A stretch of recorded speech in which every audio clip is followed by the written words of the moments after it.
नमस्कार दोस्तों, आप सभी का हमारे चैनल AVS इंस्पायर्ड पर स्वागत है।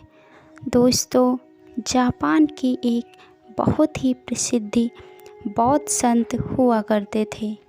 वह एक जंगल में बहुत दूर एकांत में अपनी कुटिया बनाकर अपना जीवन यापन किया करते थे।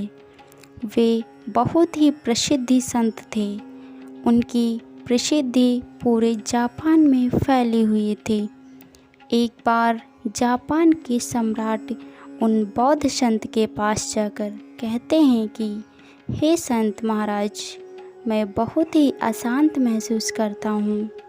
मेरे पास बहुत सारा धन, ऐश्वर्य एवं सारी सुख सुविधाएं हैं जिनके बारे में लोग सपने देखते हैं, फिर भी मैं बहुत अशांत व व्याकुल रहता हूँ।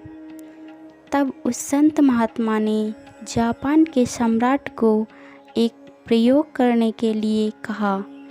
संत ने कहा, आपको अगले 10 दिनों तक यहीं पर एक कुटिया बनाकर एक साधारण जीवन व्यतीत करना होगा और इन 10 दिनों में आप जितना हो सके उतना कम बोलने का प्रयास करेंगे व हमेशा ही अकेले एकांत में बैठे रहेंगे।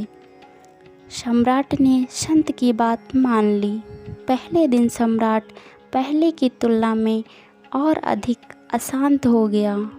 उसके मन में सैकड़ों प्रश्न उठ रहे थे और सामान्य जीवन जीने में वह बहुत ही असहज महसूस कर रहा था।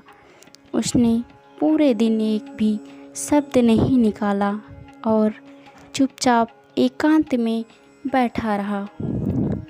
रात होते होते उसे एक अजीब सी खुशी का अनुभव होने लगा। उसके अंदर की बेचैनी कम होने लगी। अगले दिन सम्राट प्राकृतिक चीज़ों, पौधों, पक्षियों, आकाश आदि को निहारता रहा। इसी प्रकार उसने 3-4 दिन गुजार लिए थे।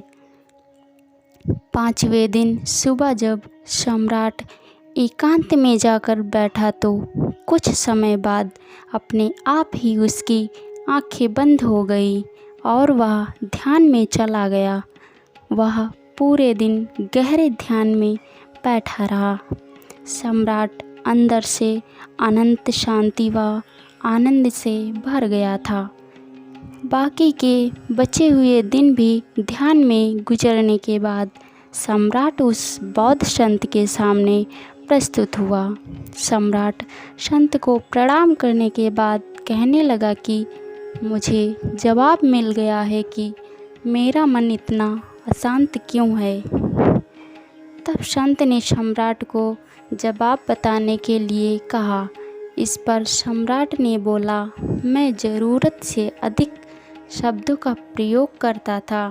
अपने लोगों के साथ दिन भर बेमतलब की बातें किया करता था और फिर अकेले में उन्हीं बातों के बारे में सोचता रहता था, जिसकी वजह से मेरा मन और बेचैन रहने लगा और इसी के साथ मेरा शरीर भी बेचैन रहने लगा, जिसके कारण मुझे अपने कार्य में असफलता मिलने लगी, जिससे मैं और भी अधिक बेचैन रहने लगा।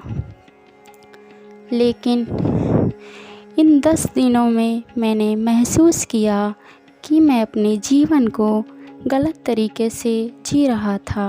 मैंने यह भी जाना कि ध्यान तो अपने आप होता है। जब आप मौन, स्थिर व शांत रहते हैं तब स्वतः ही अपने ध्यान की अवस्था में हमारे शब्द हमारे हथियार भी हैं और कमजोरी भी। यदि सही समय पर सही शब्दों का उपयोग किया जाए तो यह इंसान को सफल बना देते हैं, अन्यथा यही शब्द आपकी ज़िंदगी को नर्क बना देते हैं। मौन खुद के अंदर उतरने की प्रथम सीढ़ी है। मौन हुए बिना खुद को जान पाना असंभव है।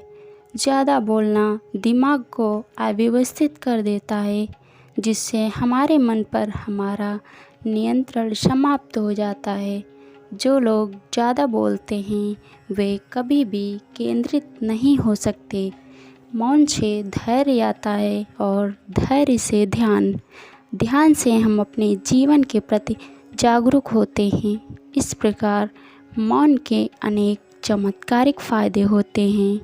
हम मौन रहकर अपनी ज़िंदगी में शांति ला सकते हैं। दोस्तों, आशा करती हूँ कि आपको यह कहानी पसंद आई होगी।